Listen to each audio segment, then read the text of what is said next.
والفرقان الحمید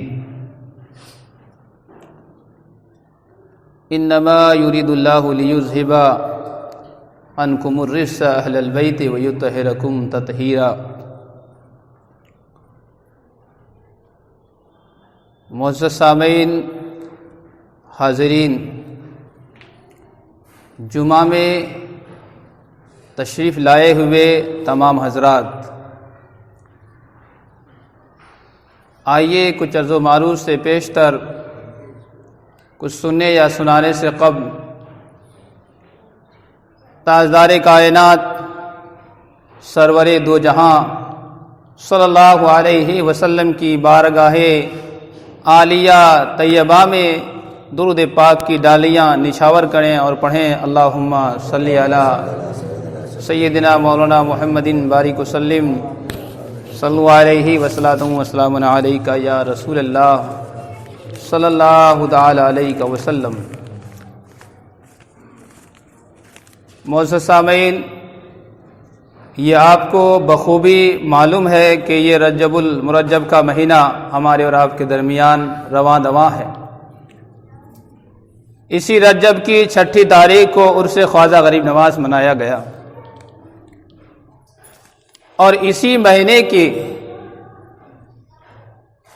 15، 22، 23 میں لوگ امام جعفر صادق کے نام پہ کنڈے کی نیاز کرتے ہیں۔ آئیے سب سے پہلے میں کسی شاعر نے جو امام جعفر صادق کی ترجمانی کرتے ہوئے جو شعر کہا ہے وہ شعر میں آپ سے بیان کرتا ہوں، اس کے بعد میں اپنی گفتگو شروع کروں گا۔ کسی شاعر نے کیا ہی خوب لکھا ہے، امام جعفر صادق کی اوصاف کو، امام جعفر صادق کے اوصاف اور خوبی کو بیان کرتے ہوئے فرمایا کہ اہل بیت کے گھرانے کے لیے آپ کیا ثابت تھے، ان چیزوں کو انہوں نے اپنے لفظوں میں اپنی پوئٹری میں بیان کیا ہے۔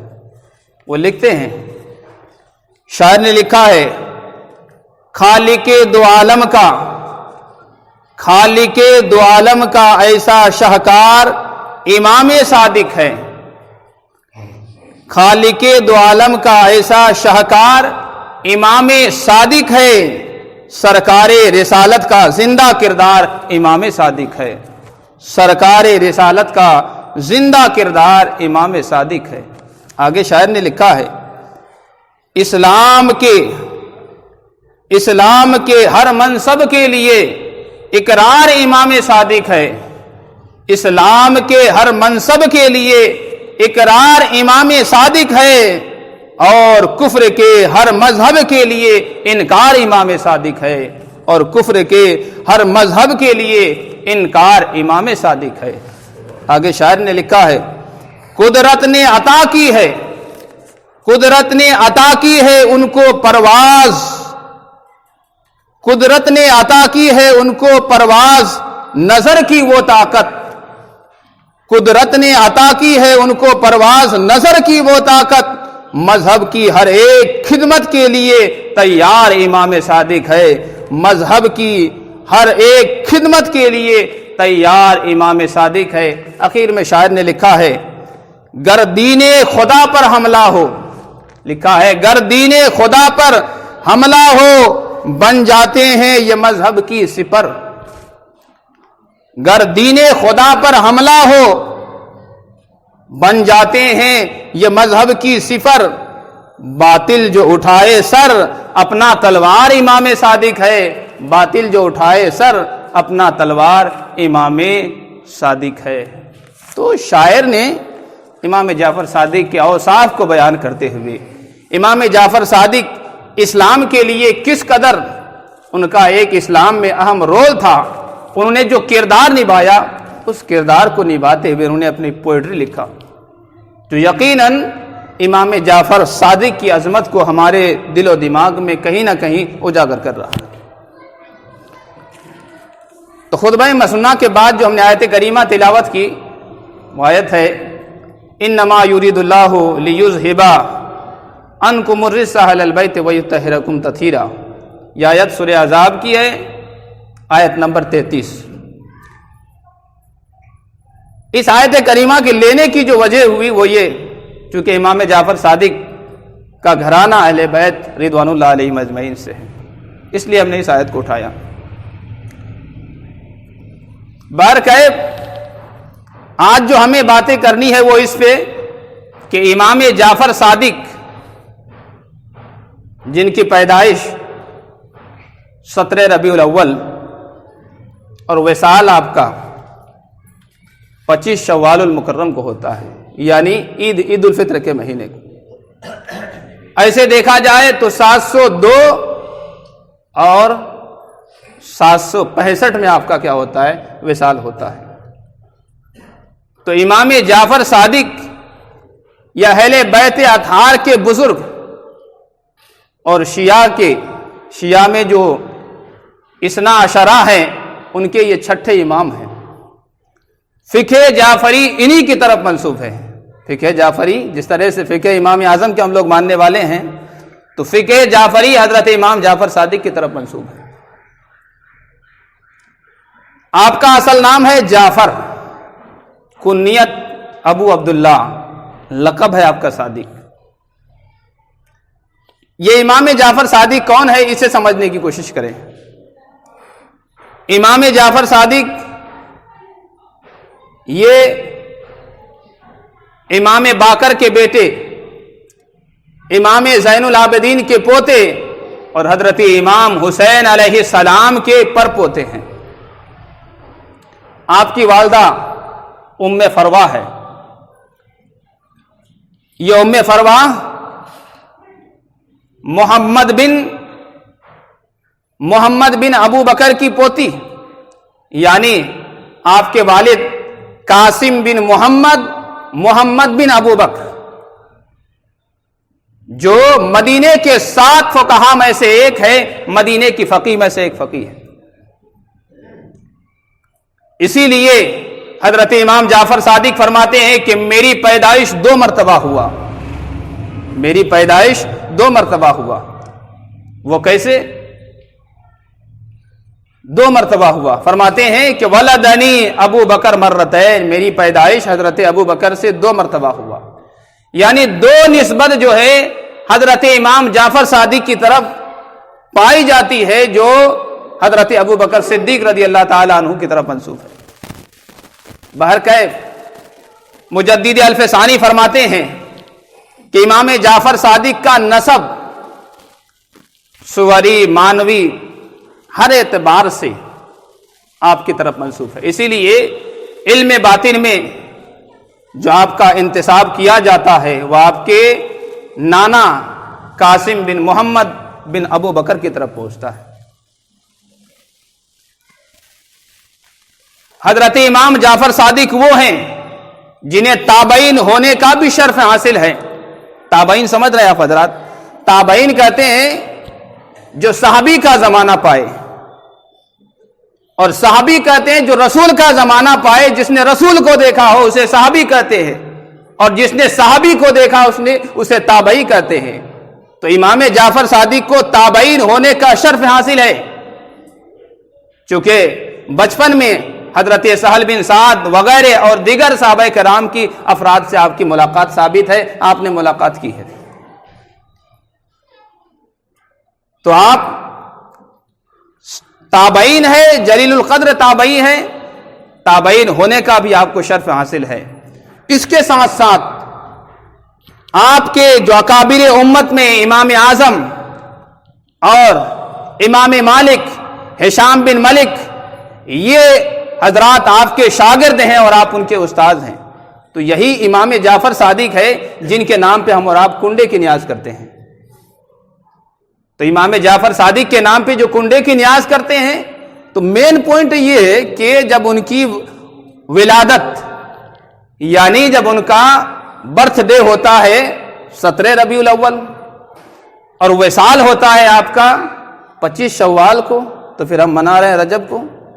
بعض لوگ مناتے ہیں 15 تاریخ کو، بعض لوگ 22 تاریخ کو، بعض لوگ 23 تاریخ کو مناتے ہیں۔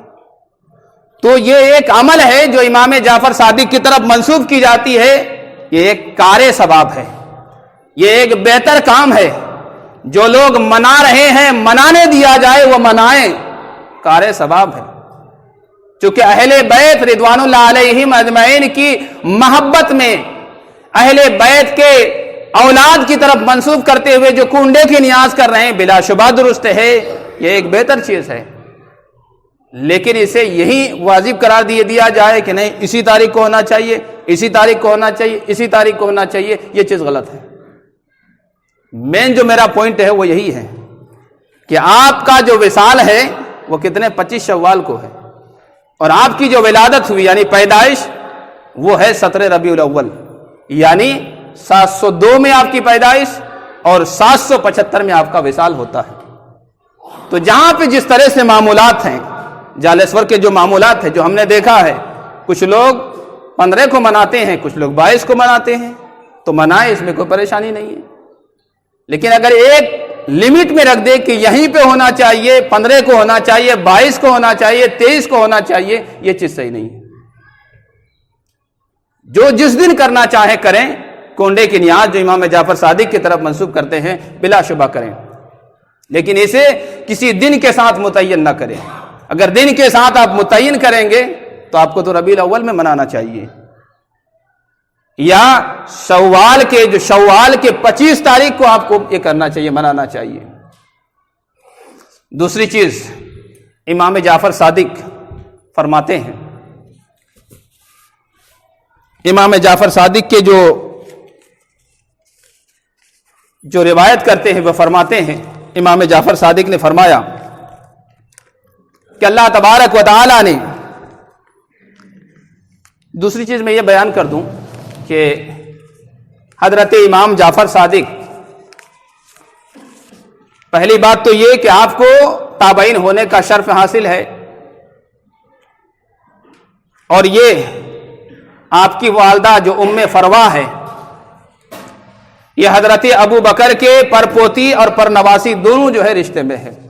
یہی وجہ ہے کہ امام جعفر صادق جو ہے اپنے آپ کو یہ کہتے تھے کہ میں حضرت ابو بکر صدیق سے 2 مرتبہ پیدا ہوا، کیا ولدنی ابو بکر مرتین، میں حضرت ابو بکر سے 2 مرتبہ پیدا ہوا، ابو بکر صدیق سے۔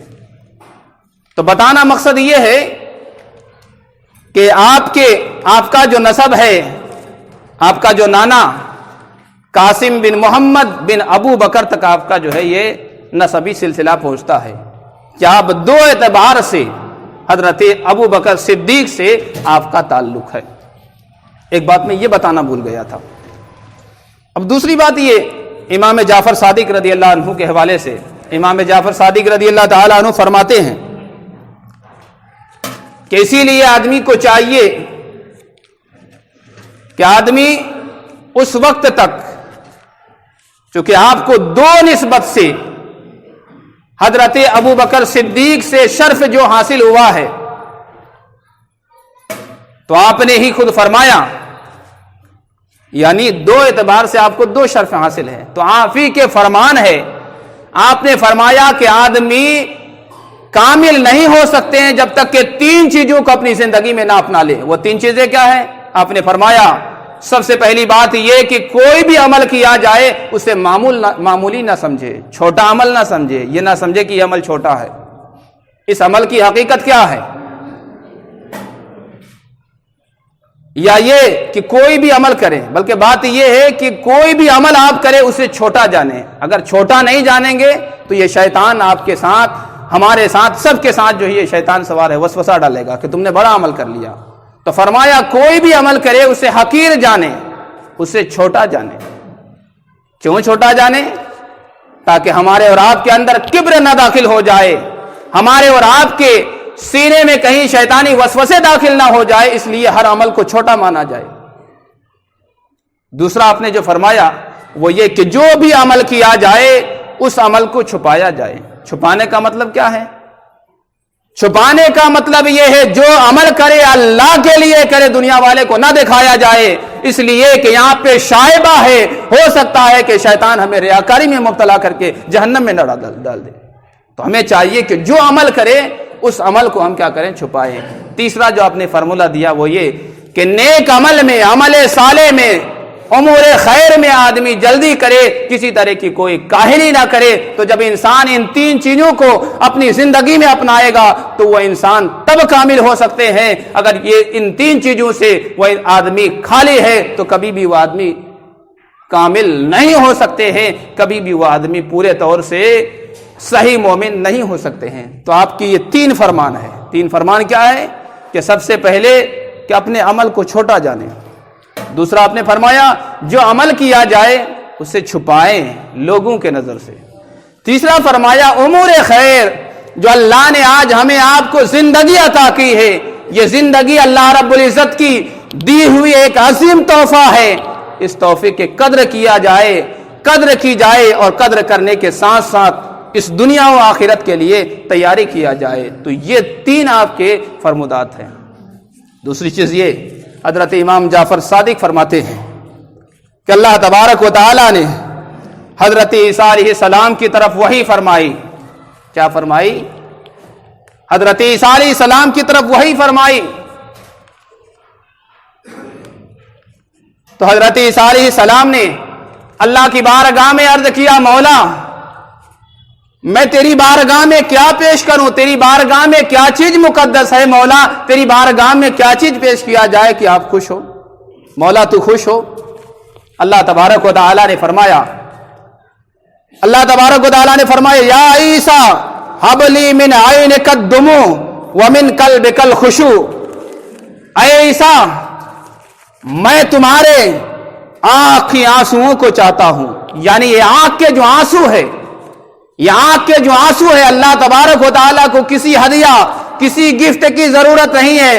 اللہ کی بارگاہ میں سب سے بڑا گفٹ یہ ہے کہ بندہ اللہ کی یاد میں روئے، اللہ کی یاد میں جو آنسو بہہ جائے وہی سب سے بڑا تحفہ ہے۔ اور آپ نے فرمایا، آگے فرمایا اللہ تبارک و تعالیٰ نے فرمایا وَمِن قَلْبِكَ الْخُشُوعُ، اور تمہارے قلب کی رقت چاہیے، تمہارے قلب کی ہمیں نرمی چاہیے، یہی وہ تحفہ ہے جسے اللہ رب العزت کو پسند ہے۔ اسی تحفے کو تیار کیا جائے تو پتہ چلا جو اللہ کی یاد میں اللہ کے لیے جو لمحہ ہو اور اس لمحے میں اللہ کے لیے آنسو بہ جائے وہی اللہ رب العزت کے لیے بہترین تحفہ ہے، بہترین گفٹ ہے۔ اللہ کو تمہارے اور دوسرے گفٹ کی کوئی ضرورت نہیں ہے۔ زندگی میں تنہائی میں اکیلے میں اپنے گناہوں کو یاد کر کے اللہ کی بارگاہ میں رو لیا جائے، یہی اللہ رب العزت کے لیے عظیم تحفہ ہے، اسی تحفے کی ضرورت ہے۔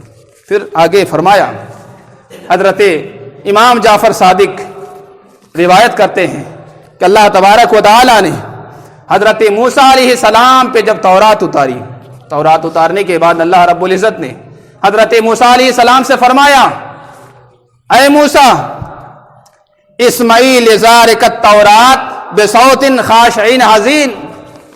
اللہ تبارک و تعالی نے جب حضرت موسیٰ علیہ السلام پہ تورات نازل کی، تورات اتارنے کے بعد اللہ نے حضرت موسیٰ علیہ السلام سے فرمایا، اے موسیٰ میں تم سے تورات کو سننا چاہتا ہوں کہ تو تورات پڑھے، اور میں تمہاری تورات کو رقت بھرے آواز میں، دل سوز بھرے آواز میں، اس نرم بھری آواز میں اس کلام مجید کو سنوں۔ تو اس کلام مجید کو پڑھ تو پتا چلا کہ جب اللہ رب العزت نے جو جس قوم میں، یعنی ہمیں آپ کے درمیان، ہمارے اور آپ کے درمیان جو قرآن ایک عظیم تحفہ ہمیں آپ کو دیا گیا ہے، اللہ کی بارگاہ میں سب سے بڑا انعام، سب سے بڑا گفٹ یہ ہے کہ اللہ رب العزت کی بارگاہ میں اپنے جبین نیاز کو 5 وقتہ نمازوں میں جھکایا جائے، اور جھکانے کے ساتھ ساتھ کلام پاک کی تلاوت کی جائے۔ یہ اللہ رب العزت کو سب سے زیادہ پسند ہے کہ بندہ اپنی زندگی میں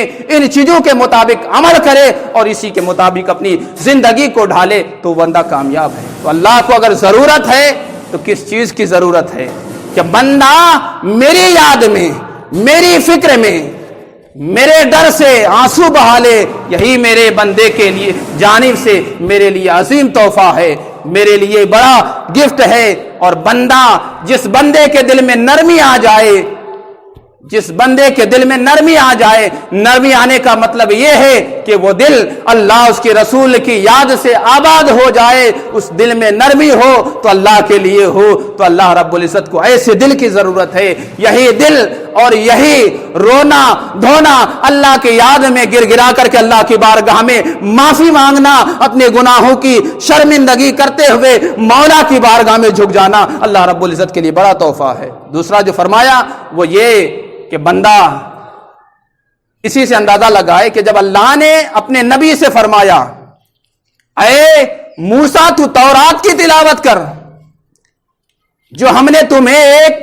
پیاری آواز عطا کی ہے، جو ہم نے تمہیں ایک بہتر اور خوبصورت آواز عطا کی ہے، اس آواز کے ساتھ تو میری بارگاہ میں تورات کو پڑھ، میں سنوں گا تو اللہ رب العزت کی بارگاہ میں تورات کو سننا کس قدر پسند ہے کہ اللہ جب اپنے نبی سے فرما رہا ہے کہ تو تورات پڑھ، میں سننے والا ہوں، تو تورات پڑھ، میں اسے پسند فرماتا ہوں۔ اے امت محمدیہ کے فالوورز، تمہیں بھی چاہیے کہ تم نبی کے فالوور سے ہو، نبی کے اوپر جو کتاب، عظیم کتاب جو قرآن کریم نازل کی گئی ہے، اس کتاب کی تلاوت کر، اللہ کی بارگاہ میں 5 وقتہ نماز میں اپنی زبین نیاز کو جھکاؤ، یہی اللہ کی بارگاہ میں سب سے زیادہ پسندیدہ ہے، اور یہی چیز اللہ رب العزت کو ہم سبوں کے لیے چاہیے کہ اللہ رب العزت کی بارگاہ میں انہی چیزوں کو پیش کیا جائے۔ اس کے بغیر اگر زندگی گزر رہی ہے تو سمجھ لیجئے ہم غفلت میں ہے، ہماری زندگی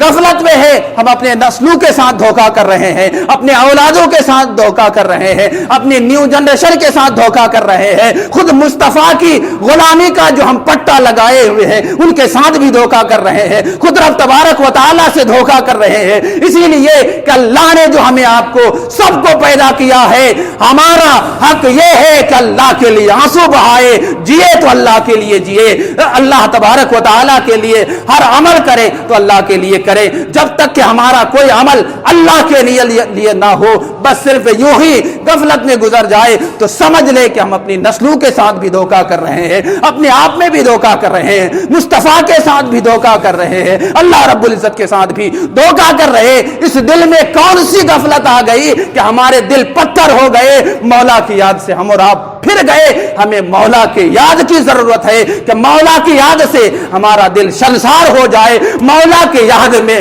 میرا دل منور ہو جائے، اسی دل کی ضرورت ہے، اسی دل کی تعلیم کم و بیش 1 لاکھ انبیاء کرام نے دی ہے کہ اس دل میں اللہ اس کے رسول کے لیے اس دل کو سجایا جائے، اسی دل میں اللہ اس کے رسول کی یاد سے منور کرنے کے لیے اولیاء کرام آئے کہ اپنے دل و دماغ کو ایمان سے سجاؤ، اپنے دل و دماغ کو اللہ کی بارگاہ میں جھک کر کے سجاؤ، اپنے دل و دماغ کو قرآن کریم کی تلاوت سے جھکاؤ، تعلیمات نبی سے اپنے دل کو منور کرو۔ یہی تعلیم ہمیں انبیاء نے دی، یہی تعلیم اولیاء کرام نے دی، اسی تعلیم کی ضرورت کے ساتھ ہمیں زندگی گزارنی ہے، اسی کے ساتھ ہمیں اس دنیا میں زندہ رہنا ہے۔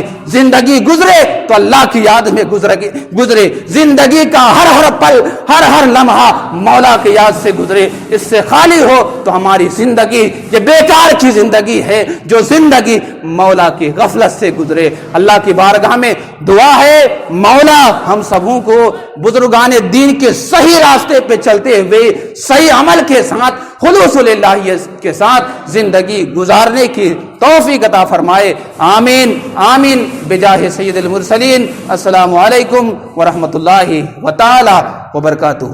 جو حضرات سنت ادا نہ کیے ہو وہ سنت ادا کر لیں۔